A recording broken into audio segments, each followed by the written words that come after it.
নারায়ণগঞ্জের রূপগঞ্জে শারদীয় দুর্গাপূজা সপ্তমীতে বিভিন্ন পূজা মণ্ডপ পরিদর্শন করেছেন উপজেলা বিএনপি ও অঙ্গ সংগঠনের নেতৃবৃন্দ। সোমবার বিকেল থেকে রাত পর্যন্ত বিএনপির জাতীয় নির্বাহী কমিটির সদস্য মোস্তাফিজুর রহমান ভূঁইয়া দীপুর নেতৃত্বে নেতাকর্মীরা উপজেলার তারাবু পৌরসভা, মুড়াপাড়া ও ভুলতা ইউনিয়নের বিভিন্ন পূজা মণ্ডপ পরিদর্শন করেন। এ সময় নেতাকর্মীরা পূজা পালনে কোনো প্রকার সমস্যার সম্মুখীন হচ্ছে কিনা সে ব্যাপারে সার্বিক খবরাখবর নেন।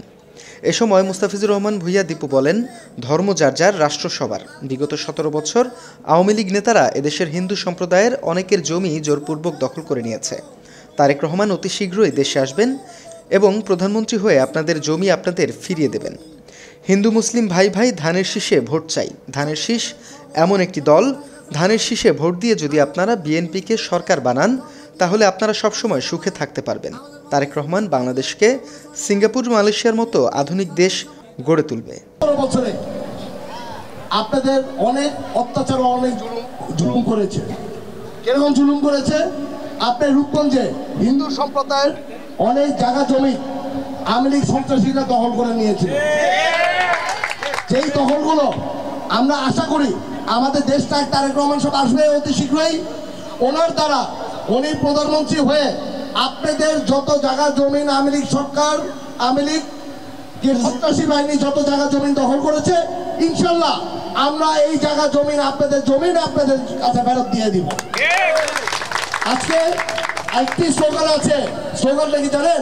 হিন্দু মুসলিম ভাই ভাই, ধানের শীষে ভোট চাই।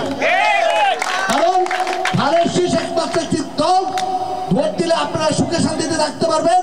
আপনাদের কোনো অত্যাচার অন্যায় হলে আমাদের দেশটা তারেক রহমান সাহেবের নির্দেশে আমরা এখন যেমন সবসময় আপনাদের সাথে আছি, আমরা চেষ্টা করব সারা জীবন আপনাদের খেদমত করার জন্য, যাতে আপনারা ঠিক করার ব্যবস্থা করেন, পালিত করেন, ঘরে থাকেন এবং পূজা করেন। আপনাদের সবসময় সহযোগিতা আমরা করে যাব। আপনারা আমাদের দেশ নেত্রী বেগম খালেদা জিয়ার জন্য দোয়া করবেন, যাতে উনি অতি শীঘ্রই আমাদের বাচ্চারা এসে আবার রাজনীতি করতে পারে। আমাদের দেশটা তারেক রহমান যাতে বাইরে থেকে এসে বাংলাদেশকে এমন একটি সুন্দর দেশকে উপহার দিবে, যাতে সিঙ্গাপুর, মালয়েশিয়ার চেয়ে সুন্দর একটি দেশকে উপহার উনি আমাদের দিবে।